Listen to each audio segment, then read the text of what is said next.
بالله السميع العليم من الشيطان الرجيم. بسم الله الرحمن الرحيم.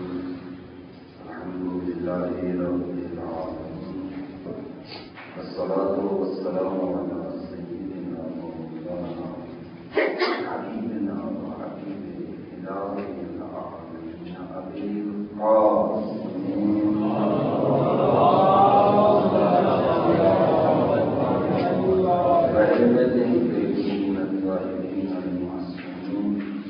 ولعنة الله على أعدائهم وغاصبي حقوقهم أجمعين من يوم عذابهم إلى قيام يوم الدين. أما بعد فقد قال الحكيم في كتابه الكريم: بسم الله الرحمن الرحيم. وذكر فإن الذكر تنفع المؤمنين وما خلقت الجن والإنس إلا ليعبدون ما أريد منهم من رزق وما أريد أن يطعمون إن الله هو الرزاق ذو القوة المتين. صلوات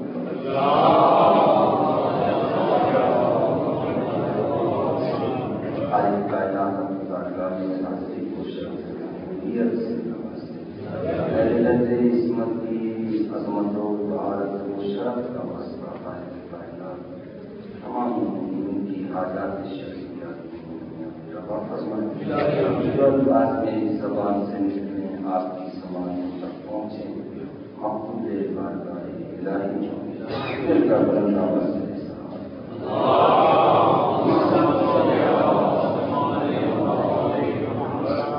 صبح سے باران رحمت کا سلسلہ بھی جاری و ساری ہے، اور ادھر سے بھی مجالس باران رحمت کی طرح برس رہی ہیں.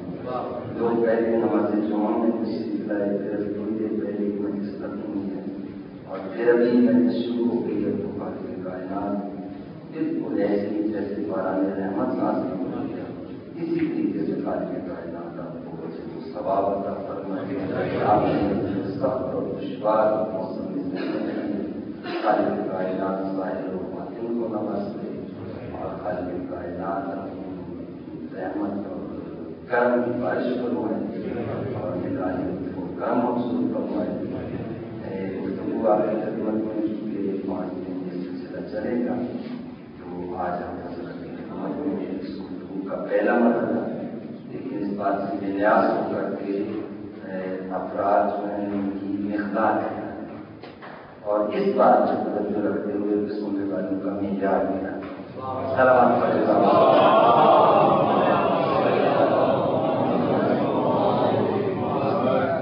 سورہ زاریات میں ارشاد ہوتا ہے: وذکر فإن الذکر تنفع المؤمنین وما خلقت الجن والإنس إلا ليعبدون ما أريد منهم من رزق وما أريد أن يطعمون إن الله هو الرزاق ذو القوة المتين.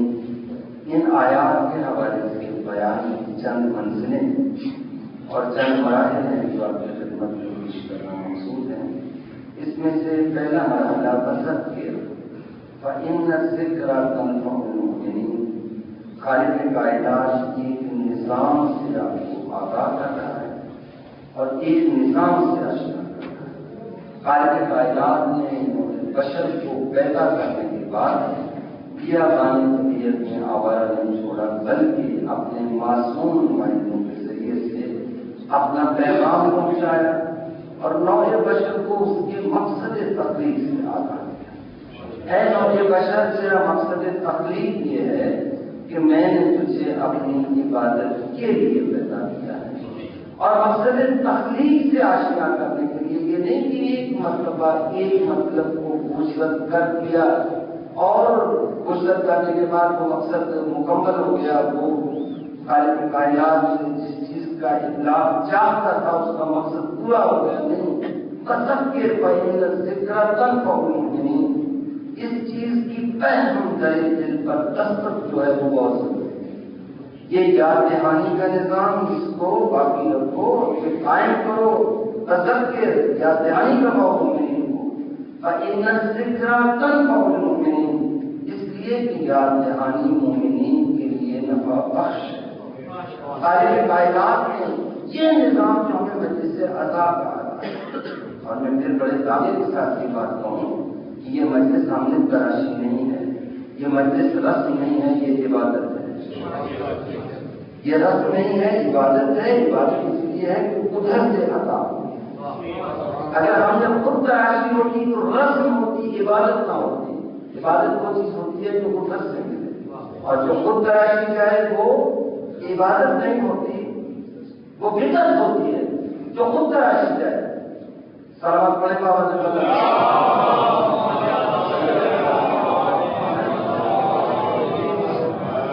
جملہ محمد مضمون، جو چیز خود تراشی جائے وہ عبادت نہیں ہوتی بلکہ بدعت ہوتی ہے، اور بدعت کبھی اچھی نہیں ہوتی۔ سلامت پڑھے بابا۔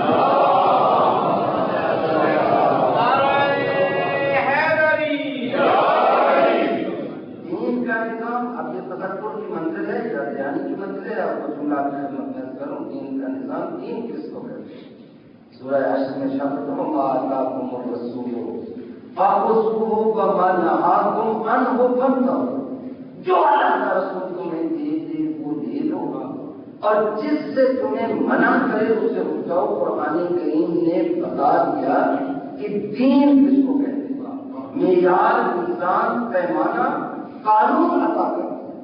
دین وہ ہے جو پیغمبر سے، اور دین دینے کا طریقہ کیا ہے کہ اس کی بارگاہ میں جاؤ، جو وہ دے دے وہ دے لو، اور جس سے وہ روکے اس سے رک جاؤ۔ علامہ اقبال نے اس چیز کو یوں بیان کیا تھا، وہ مصطفیٰ بے رسان البشرا کہ دین ہماؤس، اگر وہ نہ رسیدی تمام بولا حدیث اپنے آپ کو بارگاہ مصطفیٰ تک پہنچا دو، اس لیے کہ دین آقا کی ذات ہے، اور اگر آقا تک نہیں پہنچے اب جس کو تم دین سمجھتے ہو وہ دین نہیں ہے، وہ اللہ بھی ہے۔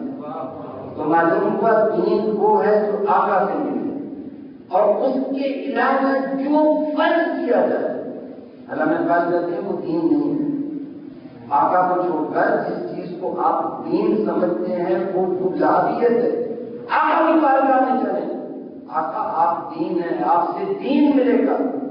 خواجہ معین الدین چشتی ایک کہتے ہیں آپ کی بارگاہ سے کیا جیسے دین ملتا ہے، دین است حسین دین بنا۔ اگر تمہیں دین کی ضرورت ہے تو آپ تمہیں دین دیتا ہوں، اور اگر دین کی حفاظت کا نظام چاہیے تو وہ بھی دیتا ہوں۔ اگر تمہیں دین کی ضرورت ہے تو حسین دین ہے، اور اگر تمہارے دین کو خطرہ ہے، حفاظت چاہیے تو دین بنا۔ بڑے بابا سے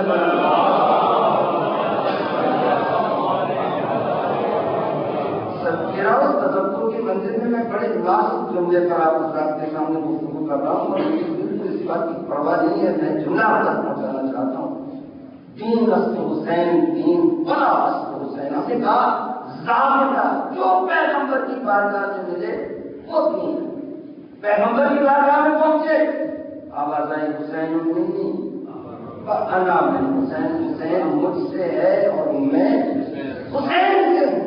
اب مجلس میں چونکہ مخاطب کوئی ایک بندہ نہیں ہوگا، بلکہ جس تک آواز پہنچے وہ مخاطب ہوتا ہے، تو سارا عالم اسلام جانتا ہے کہ حسین نوازا ہے، حضور نام ہے، لہٰذا حسین منی، حسین مجھ سے ہے۔ ہر نوازا نانا سے ہی ہوتا ہے، لہٰذا آقا کہنے کا یہ حق رکھتے ہیں کہ حسین مجھ سے ہے۔ آقا آپ نے یہ کیا کہا، وہ انا من حسین، آپ کو مقصود و مدعا کی اطلاع کے لیے جو گفتگو کرتے ہیں اس میں آپ مبالغہ علیہ نہیں کر سکتے، آپ زائد الفاظ نہیں استعمال کرتے، اس لیے کہ آپ کا کلام وما ينطق عن الهوى ان هو الا وحی یوحی۔ جب آپ گفتگو کرتے ہیں تو آپ نہیں کرتے، آپ کے قبضے میں خدا بولتا ہے۔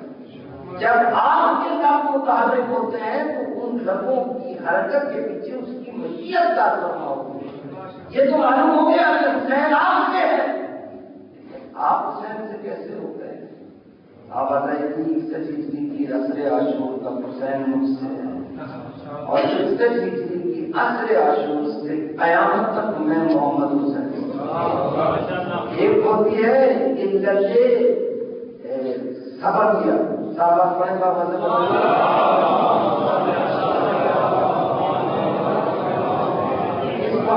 نفس بدل گئی تو امام حسین بلند کر صلوات.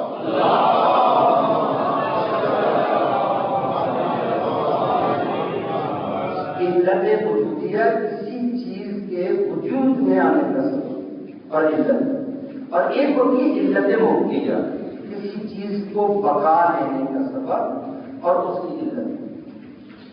حسین پہلا جملہ سمجھنا چاہو، حسین مجھ سے ہے تو یہ حسین کی علت وجودیہ بیان ہو رہی ہے. حسین وجود میں نہ آتا اگر میں نہ ہوں. اور دوسرا جملہ یہ علت موقعیہ کو بیان کر رہا ہے، میں حسین سے ہوں. اگر حسین نہیں ہوتا تو میری رسالت باقی نہ ہوتی. سلام پڑھے بابا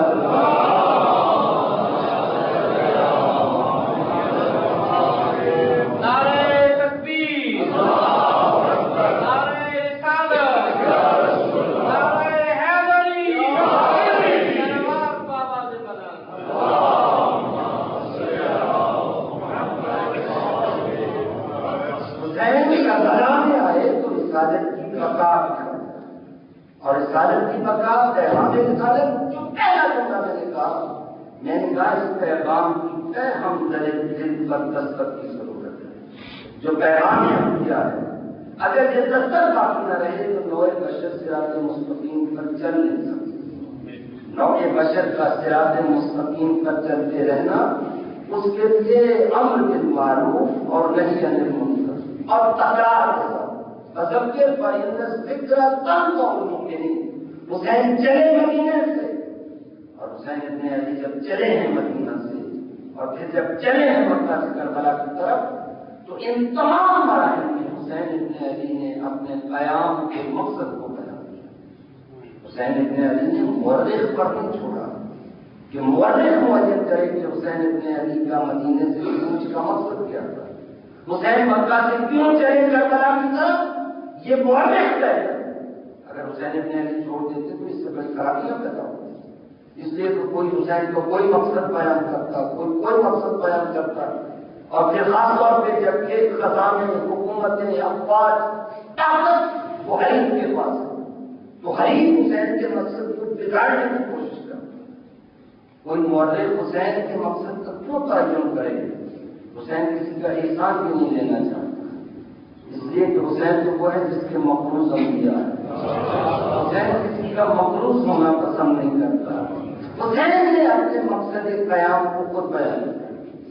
قائم اريد ان امر بالمعروف وانهى عن المنکر واسیر بسیرت جدی وابی علی بن ابی طالب. میں اس لیے چل رہا ہوں کہ لم اخرج عشرا ولا بطرا ولا مفسدا ولا ظالما انما خرجت لطلب الاصلاح في امت جدی. اور اس کے بعد یہ کہا انی اريد ان امر بالمعروف. میں اس لیے یہ جو سفر کر رہا ہوں، یہ جو اتنی بڑی دولت، یہ خاندان رسالت کا پورا سرمایہ لے کر حسین چلے. حسین چلے ہیں اتنا بڑا سرمایہ لے کر، تو کسی چھوٹے مقصد کے لیے تو نہیں چلے ہوں گے. اس لیے کسی چھوٹے مقصد کے لیے تو بڑی قربانی نہیں دی جاتی. اتنی بڑی قربانی جس کی مثال تاریخ انبیاء میں نہیں ہوتی. حسین اتنا بڑا سرمایہ یہ اتنی قربانیوں کو لے کر چلا ہے. اے حسین، آپ کا مقصد سفر ہے، آپ کا مقصد کیا ہے؟ وہ جو وفدینا ہو جیسے دن عظیم کی تعبیر بن کر چلا تھا مدینہ سے مکہ اور مکہ سے کربلا کی طرف، اس نے بیان کیا کہ میرے چلنے کا مقصد انی اريد ان امر بالمعروف وانهى عن المنکر. میں چاہتا ہوں امر بالمعروف کروں اور نہی عن المنکر. حسین ابن علی نے اپنے مقصد کو بیان کیا. اور پھر اس جملے میں واپس آ جاؤں، حسین اتنی عظیم قربانی دے کے چلے ہیں جو یہ امر بالمعروف اور نہی عن المنکر کے کتنا عظیم مقصد ہوگا.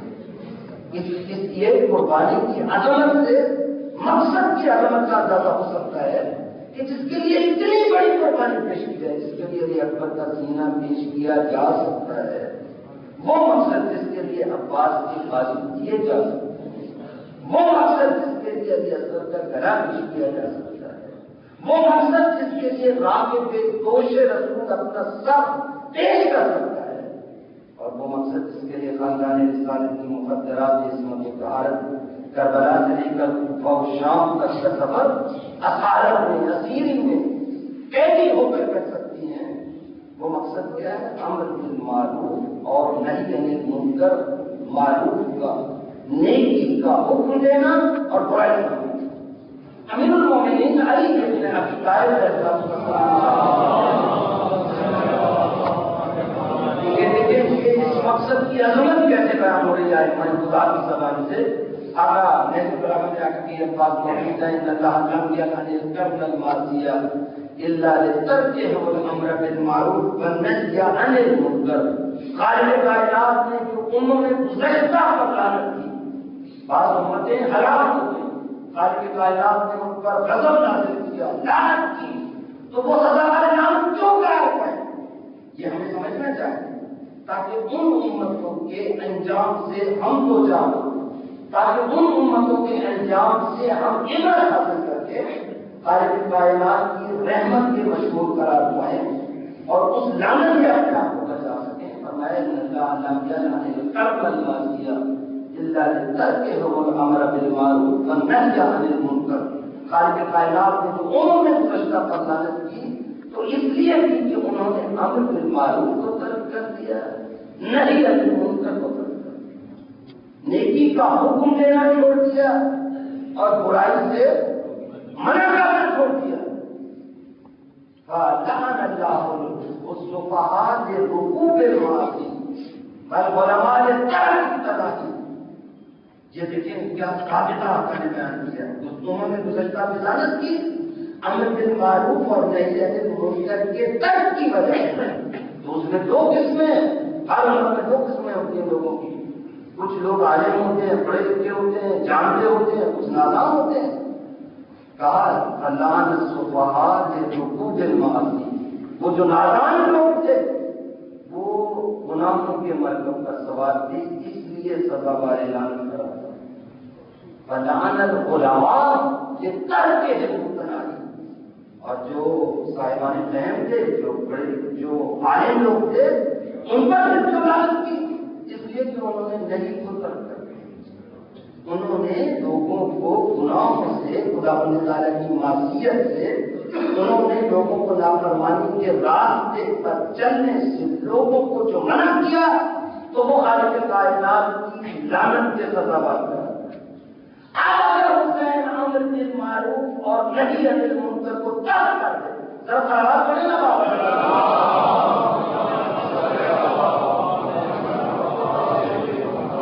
ہم ایک لفظ استعمال کرتے ہیں اپنے امت مسلمہ کے لیے، ہم کہتے ہیں امت مرحومہ. امت مرحومہ، مرحومہ کو جس پر اللہ کی رحمت نازل ہو. آپ اندازہ کریں اگر امر بالمعروف اور نہی عن المنکر کا نظام قائم نہ ہو سکتا تو یہ پھر امت مجنونہ ہوتی، مرحومہ نہ ہوتی. حسین ابن علی نے اس امت پہ کیا کرم کہ اس کو سزا پائے لعنت ہونے سے بچانے کے لیے حسین اتنی بڑی قربانی دے کر میدان کربلا میں. اور خالق کائنات نے امر بالمعروف اور نہی عن المنکر کے نظام کو یاد حسین کے ذریعے سے جاری کیا. یہ مجلس اعضاء یہ ادارہ ہے حسین کے مقصد کی حفاظت. وہ مجلس نہیں ہے جو حسین کے مقصد کے ساتھ ساتھ کرتا. وہ مجلس نہیں ہے جو حسین کے مقصد کو لے کے آگے نہ بڑھے. اس مجلس کے ذریعے سے کیا ہوتا ہے؟ امر بالمعروف ہوتا ہے، نہی عن المنکر. امر بالمعروف اور نہی عن المنکر عقائد کے اعتبار سے، اعمال کے اعتبار سے. عقائد انسان کی فکر کو صحیح راستے پہ لے کے چلنا، یہ کربلا کا کام. یہاں مجلس میں کیا ہوتا ہے؟ عقیدہ توحید بیان ہوتا ہے، عقیدہ رسالت بیان ہوتا ہے، عظمت امامت بیان ہوتی ہے، قیامت بیان ہوتی ہے، جو اصول دین ہے وہ بیان ہوتے ہیں. اور جو اعمال کی دنیا ہے وہ بھی کسی مجلس کے ذریعے سے لوگوں کے دلوں میں محبت آل محمد کے فیض سے ان کو نیک اعمال کی ترغیب دی جاتی ہے. ذکر آل محمد کے ذریعے سے، ذکر آل محمد کی نورانیت کے ذریعے سے یہ کرنے انسان کے باطن میں اتر کر تشکیل کردار کے مراحل ہوتے ہیں. یہ ذکر آل محمد یہ انقلاب آخری ذکر ہے، یہ انسان کی ترجیحات کو بدل دیتا ہے، یہ انسان کی خواہشوں اور آرزوؤں کو بدل دیتا ہے، یہ انسان کے حر بننے کی ترغیب دیتا ہے۔ حر بننے کا کیا مطلب؟ یعنی جہاں انسان کی خواہشیں اور آرزویں بدل جائیں، جہاں انسان کی دنیا پرست خواہشیں بدل کر خدا پرست آرزویں انسان کے قلب و دماغ پر چھا جائیں، قلب و دماغ کو اپنی گرفت میں لے لیں، انسان کے اندر ایک شہر آرزو آباد ہو جائے، کہنا ہے اس سے درے شبیر تک ہے، فاصلہ کم ہے مگر دشوار ہے۔ یہ تمام اس باتوں کو ذکر حسین ان کا کلمہ کرتا ہے، یعنی اس شہر آرزو سے نکلنا اور خدا پسند آرزوؤں کے شہر میں قدم رکھنا، علائق دنیا سے ہٹ کر خدا پسند آرزوؤں کے شہر میں قدم رکھنا، جو اس کو پسند ہے وہ پسند کرنا، یہ مرحلہ وشواس ضرور ہے، لیکن یہ ذکر حسین کے ذریعے سے بڑی سہولت کے ساتھ ہے۔ آرزوؤں کو بدلنا قربانی مانگتا ہے، اور قربانی مانگنے کی جو منزل ہوتی ہے اس کے سامنے حسین کی قربانی کو پیش کیا جائے، جس کو اپنی قربانی کے راستے میں اپنے جذبوں کو آراستہ کرنا ہے، اپنے افکار کو آراستہ کرنا ہے۔ جو شخص قربانی کے راستے میں اپنے بندروں اور جذبوں کے لیے تاب و تمام چاہتا ہے، طاقت چاہتا ہے، اس کے سامنے ذکر حسین اور ذکر کربلا ہوتا ہے۔ یہ اتنی عظیم قربانی امر بالمعروف اور نہی عن المنکر کے لیے، تو یہ مجلس اعضاء اس میں کیا ہوتا ہے؟ ایک تو یہ ہے کہ تکرار ہوتی ہے، مجلس اعضاء خود مجلس اعضاء تکرار کا عمل ہے۔ تکرار میں کیا ہوتا ہے؟ جو چیز انسان کے قلب و نگاہ پر نقش کرنا ہو اس کو اس کی تکرار کی جاتی ہے، تاکہ وہ انسان کے رونے میں اس کی روح، اس کی لہریں رواں۔ آپ کو نماز پڑھتے ہیں، نماز پڑھنے کے بعد آپ کو کہا جاتا ہے تسبیح پڑھو، تسبیح پڑھنے میں ایک مرتبہ اللہ اکبر، ایک مرتبہ الحمدللہ، ایک مرتبہ سبحان اللہ کہو تو عقیدت بیان ہو جاتا ہے، تسبیح تو بڑھ جاتی ہے۔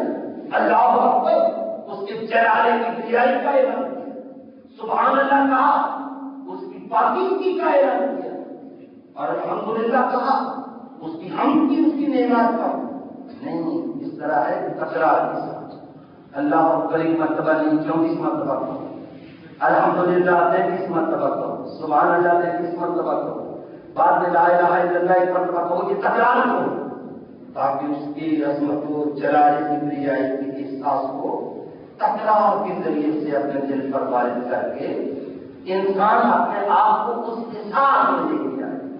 یہ تکرار یہ بلا فائدہ نہیں ہے، اس تکرار کا فائدہ ہے، یہ خود مجلس اعضاء اس میں کیا ہوتا ہے؟ یہاں سے آپ اٹھتے ہیں یا حسین کہتے ہیں، یا حسین کی تکرار یہ کیا کرتی ہے؟ لوگوں کو ایک پیغام یا حسین کی تکرار پہنچاتی ہے، ایک پیغام انسان کے اندر منتقل ہوتا ہے، یہ ماتم کی دھمک کے ذریعے سے ایک پیغام لوگوں تک پہنچتا ہے، ایک پیغام انسان کے اندر منتقل ہوتا ہے اور منتقل ہوتا رہتا ہے، یا حسین یا حسین، اتنی تکرار کرو کہ تمہیں پتہ چلے کہ تم حسینی ہو، اور حسینیت ایک مشن کا نام ہے۔ تم لوگوں کے سامنے جب آتے ہو یا حسین کو ہو، یا حسین جو کہا تو اعلان کیا، سنی دنیا بھر دیکھ لو حسین فاتح ہے، مقبول ہے، حسین غالب ہے، مغلوب نہیں ہے، اور یہ یا حسین کہا تو یزیدیت کے خلاف نکارہ جنگ پر چوٹ لگا، یہ نکارہ جنگ پر چوٹ جو لگی یزیدیت کے خلاف، اس کا کیا مطلب ہوا؟ اے دنیا میں تو دیکھ لو میں حسین کا، اے یزیدیت مجھ سے ہمیشہ کے لیے مایوس ہو جا، میرے اندر تیرے لیے کوئی جگہ نہیں۔ امر بالمعروف اور نہی عن المنکر کے فریضے سے ذکر حسین کس کامیابی سے آگے بڑھ رہا ہے، اس مسئلے کو آگے لے کر کہ غیر محسوس طور پر اور محسوس طور پر انسان کو جو چیز کربلا کا سپاہی بنا، پھر یہ امر بالمعروف اور نہی عن المنکر حسین کے مقصد عظیم کو جو ادارہ لے کے آگے بڑھ رہا ہے اس کا نام مجلس اعضاء ہے۔ اب آپ دیکھیں اتنی بڑی قربانی یہ امر بالمعروف اور نہی عن المنکر جو اس نظام کو بچا دے، اس میں 1,24,000 انبیاء کے پیغام کو بچا دے، 1,24,000 انبیاء کا پیغام، اس کی تکرار امر بالمعروف اور نہی عن المنکر کے ساتھ لوگوں کو نیکی کا حکم دینا، برائی سے منع کرنا۔ اب اس پیغام کی جس نے حفاظت کی وہ کر رہا ہے، اور پیغام ہی کر رہا ہے جو حفاظت کر رہا ہے، آیا اس کا نام مجلس اللہ ہے۔ تو اس مقصد عظیم کو اپنے سامنے لے کر پال رہا ہو اور آگے بڑھا رہا ہو، آپ بتائیں اس ادارے کی کیا قدر ہوگی، اس ادارے کی کیا حیثیت نگاہ قدرت میں ہوگی۔ جیسا اگر میں کسی کو مجلس کے فضائل بیان کروں یا فضائل بیان ہوتے جو مجالس میں اتنا خرچ کرے، خالق کائنات اس کو دنیا میں اتنا دیتا ہے، آخرت میں اتنا عطا کرتا ہے، مجلس عذاب میں آنے کا اتنا ثواب ہے، قدم قدم کا اتنا ثواب ہے، مجلس عذاب میں بیٹھنے کا اتنا ثواب ہے، جو شخص آتا ہے وہ کسی کی دعا لے کے جاتا ہے، یہ سارا ثواب یہ کوئی مبالغہ نہیں ہے۔ آپ یہ تو دیکھیں اس کے دامن میں مقصد کتنا ہے۔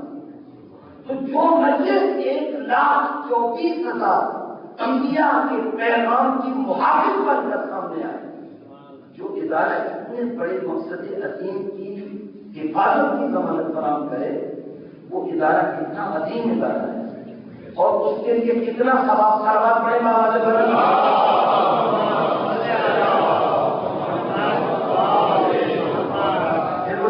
یہ ادارہ ہم نے نہیں قائم کیا، یہ عطا کیا ہے۔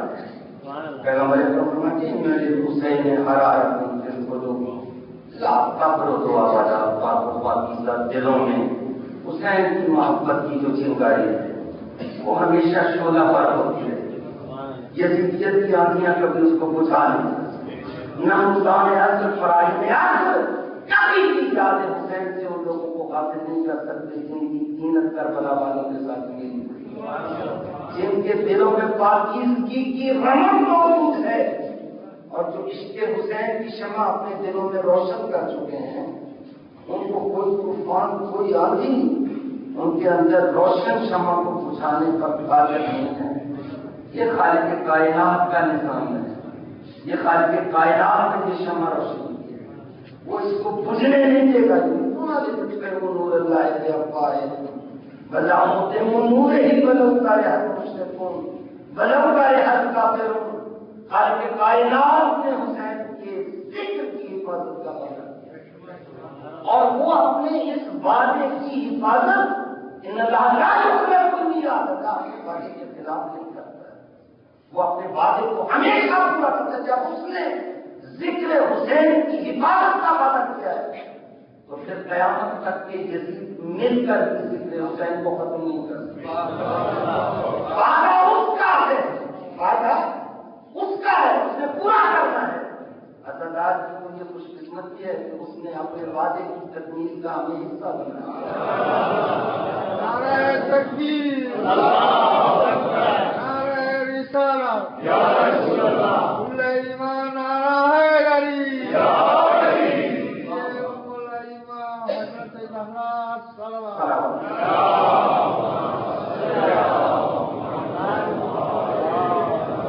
اپنے اوپر فخر نہیں کرتے ہم عاجز لوگ ہیں، لیکن اس بات پر فخر کرتے ہیں ہم حسین کے، اور کیوں نہ فخر کریں اس بات پر کہ اس گناہ گار نے ہمیں منتخب کیا ہے اپنے وعدے کی تکمیل کا ہمیں ذریعہ بنایا۔ تم لوگوں کے کانوں تک لوگوں کو کوشش کرتے رہو کہ کانوں تک پہنچاؤ حسین حسین کی آواز کو، اور حسین کی آواز کے ساتھ یہ کارواں امر بالمعروف اور نہی عن المنکر کا آگے ہے۔ اور یہ کس نے بڑھایا؟ جس نے دین کیا اس نے حسین۔ وما آتاکم الرسول جو فخذوہ وما نہاکم عنہ فانتہوا، جو وہ دے دے وہ لے لو اور جس سے وہ روکے اس سے۔ اس نے کیا کیا؟ خواجہ معین الدین چشتی اجمیری کا جملہ پھر کہتا ہوں، دین بنا حسین منی وانا من حسین۔ عبداللہ کے ساتھ پھر اس جملے میں پھر آپ شیئر کرو، آپ کو ساتھ لے کے چلو، جملہ سنیے گا۔ اب مصطفیٰ پہنچنا ہے. جو مصطفیٰ تک نہیں پہنچا اس کا دین نہیں ہے, اس کے اندر بلاحیت پل گئی. اب دیکھنا ہے کون پہنچا ہے کون نہیں پہنچا, اس کا معیار کیا ہوگا, کیسے پتا چلے گا کون ہے جو دین لے کے آیا ہے, کون ہے جو خالی ہاتھ آ گیا ہے. چلو بارگاہ مصطفیٰ میں پتا چلا حسین مصطفیٰ دین دے رہے ہیں بصورت حسین, اور دین بنا بھی دے رہے ہیں بصورت حسین. حسین منی بہانا میں حسین, دین کون لے کے آیا ہے پتہ چلو حسین کون لے کے آیا ہے کون نہیں لے کے آیا. جو دے مصطفیٰ سے مل رہا ہے وہ کس کے پاس ہے اور کس کے پاس. بارگاہ مصطفیٰ میں جاؤ, اب جو وہاں سے لے آیا دین وہ تو دین دے رہا ہے نا, جس کا مطلب ہے وہ پہنچا ہے. اور جو نہیں لے کے آیا یہ جانا صرف جانا تو نہیں ہوگا, جانے کے ساتھ کچھ لے کے آنا ہوگا, گداگر بن کے جانا ہے, کشکول لے کے جانا ہے, اور پھر وہاں سے بڑھتی ہوئی خیرات اس کی عطا اس کے پیر کو لے کے آنا. جانے کو تو کبھی اب جیل بھی جاتا ہوگا لیکن اس کا جانے کسی شمار قطار میں نہیں ہے, جانے کے لیے گداگر بن کے جانا ہے. اب دیکھو کس کے ہاتھوں میں خیرات ہے کس کے ہاتھوں میں خیرات نہیں ہے. وہ اس کی بارگاہ میں جاؤ وہ رزق بانٹتا ہے. کیا رزق بانٹ رہا ہے, کہتا ہے حسین و منی وانا من حسین, آؤ مجھ سے حسین کو لے لو, اور اگر مستقبل میں تمہیں مصطفیٰ چاہیے وہ تمہیں حسین کے پاس سے ملے گا. وانا من حسین سلام پڑے بابا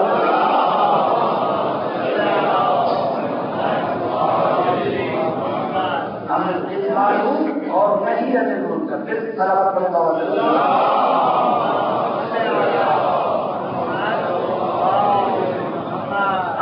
معروف اور نہیں انل منکر, اس کے بغیر کیا کا پیغام آگے نہیں کرتا.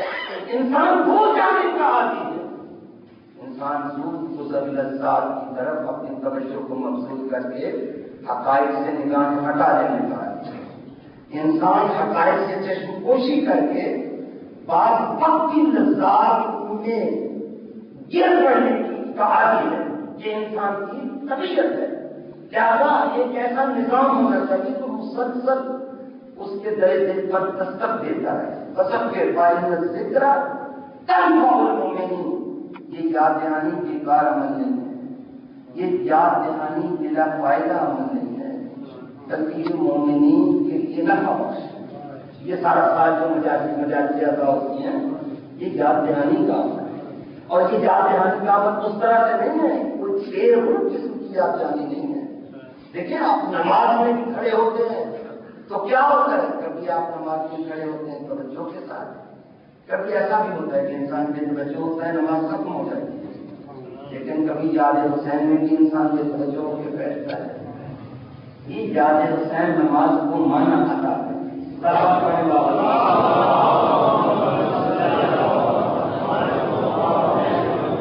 اگر یاد حسین کے بغیر یاد حسین یہ صرف سماج سے نہیں, اس کا تعلق دلوں سے. اس میں جو بات ہو رہی ہے دل کی بات ہے جو دلوں سے ہو رہی ہے. یہ سماج سے نہیں, سماج کے ذریعہ ہے اس بات کو لوہے دل تک منتقل کرنے اور لوہے دل پر نقش کرنے کا اس سماج کے ذریعہ ہے. اور یہ زبان کی بات نہیں چل رہی, زبان کی ذریعہ ہے دل کی بات کو دل تک پہنچانے. جیسا حسین کی بات کر آؤ تو دل کی بات دلوں سے, اور جب حسین کی بات کرنے آؤ تو سب چلانے گاڑی کا احساس. ہاں وہ حسین جس کا ابد آشنا سوال گاہ گاہ حکیموں سے بھی کہتا ہے یہ بات, یعنی درون پردے ست رنگ کائنات ایک کارساز ذہن ہے, ایک ذیش و استاد سجدوں سے کھینچتا ہے جو مسجود کی طرف, تنہا جو ایک اشارہ ہے معبود. خالق کائنات کے ساتھ راز و نیاز کا ہنر حسین ہے. نماز کا ہنر ہے جسے آزاد دیتی ہے, یزیدی نماز نہیں ہوتی. بارگاہ مصطفیٰ کی خیرات سے کٹ کر نماز نہیں ہوتی. نماز وہ ہوتی ہے جو کہاں سے ملے, اور وہ نماز ایسے نہیں ملتی ہے اس کا تعلق دل سے ہے. سلامت پڑھے بابا.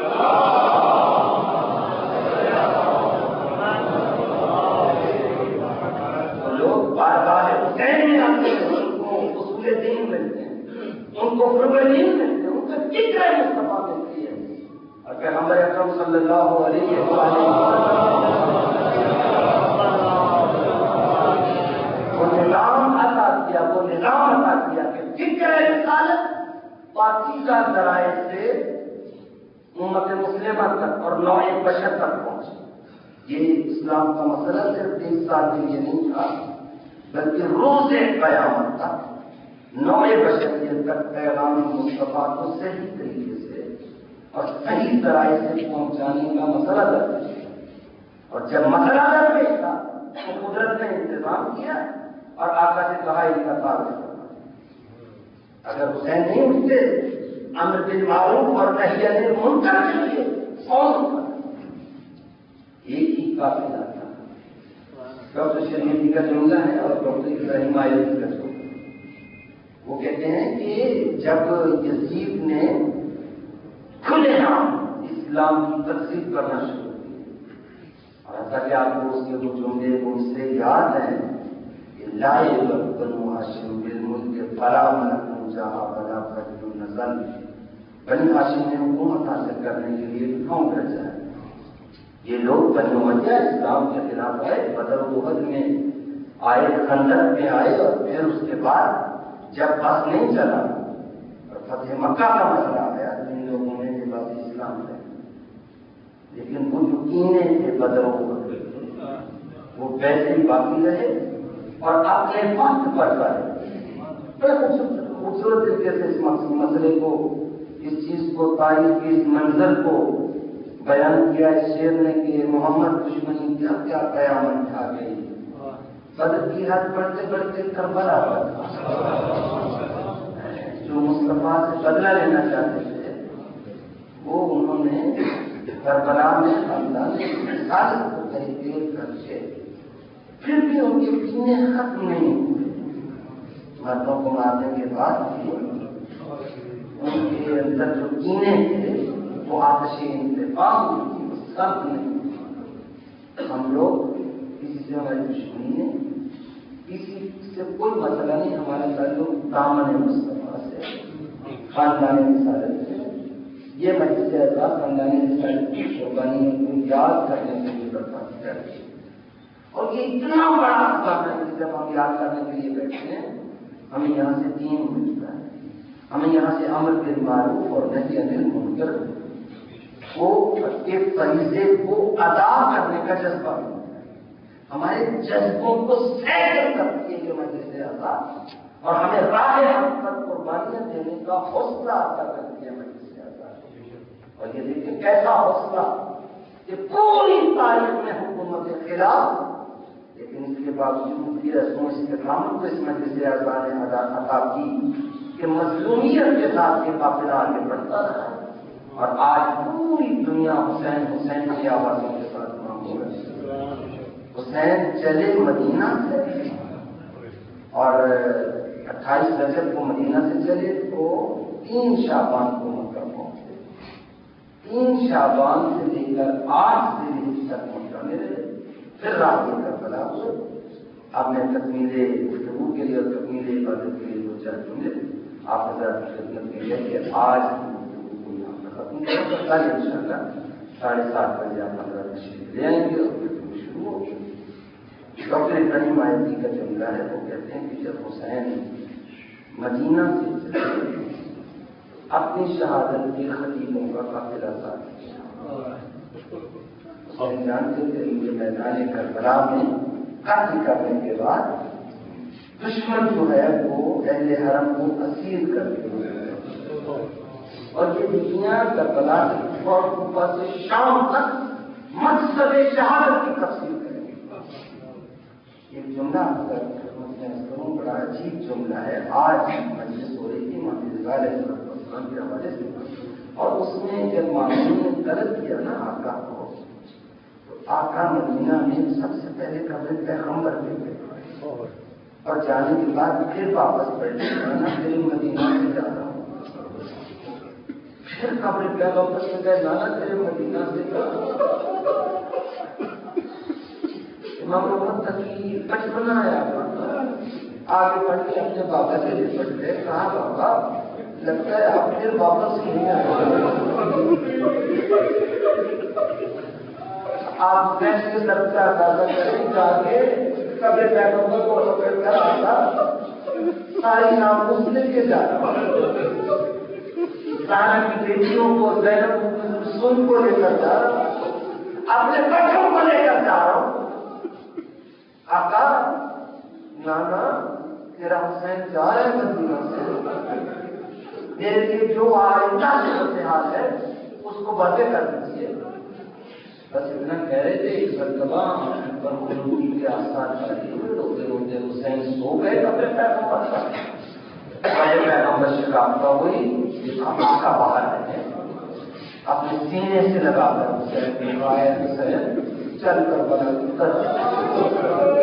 ایسے دیکھ رہا ہوں 3 دن کا بھوکا پیاسا ایسے تیرے چھوٹے چھوٹے بچے میدان کربلا کے جمع کر دیے جائیں اور اگر جو بچ جائیں گے وہ تماچے کھاتے کربلا کے اوپر اور اوپر سے شام کی طرف جائیں گے. ان کے اندر بھی سنا کھانا آ ہے ناصرہ حسین کی محبت دیکھے آج اپنا کا کام دیکھے.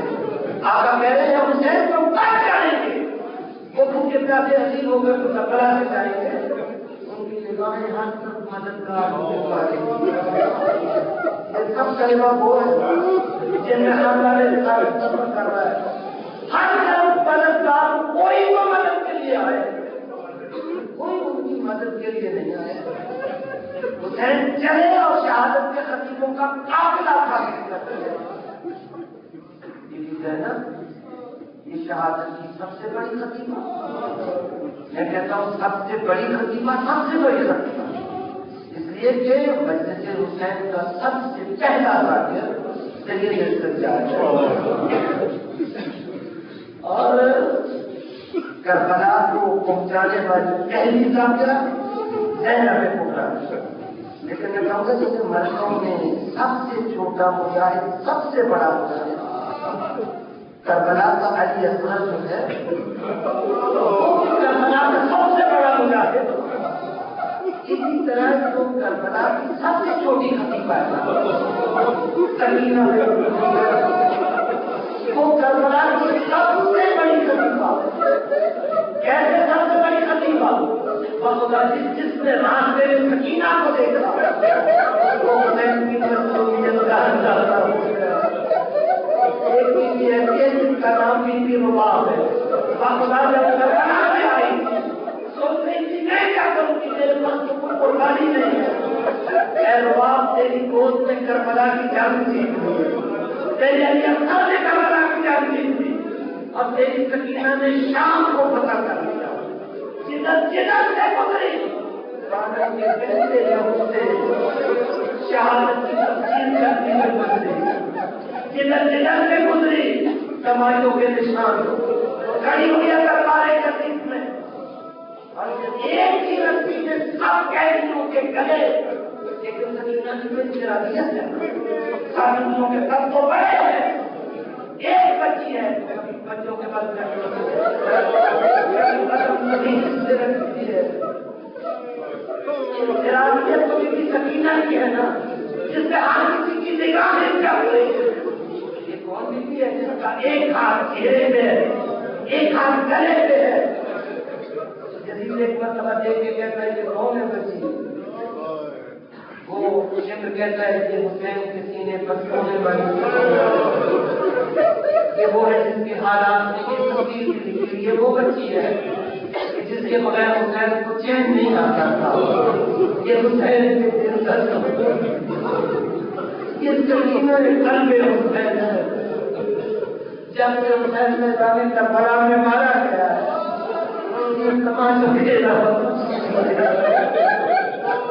جس میں منہ پر پیاس کے علاوہ کچھ نہیں دیکھا ہے. جب زمانے بچے پھانسی کے سر کی طرف دیکھتی ہے بڑا خواب کے اللہ کا سر مقصد میں کیونکہ نہ دیکھا گیا چچا کام کہاں گیا سکینہ کو کوئی نہیں پوچھتا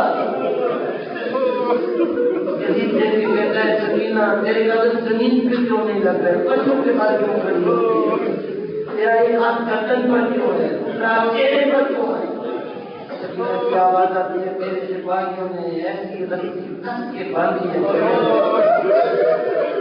ایک ہی رسی میں سب کے منہ کی کرے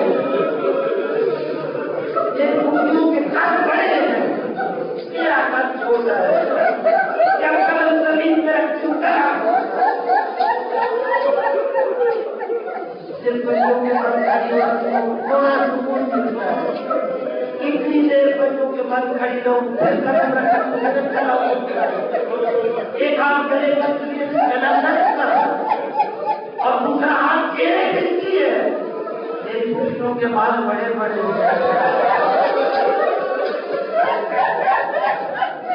میں سہارا کی بیٹی میں حسین کی بیٹی ہوں صاحب محرموں کا بچہ اور میرے بال چھوٹے کچھ بھی نہیں آنکھ سے چہرے کا پردہ بنایا ہوا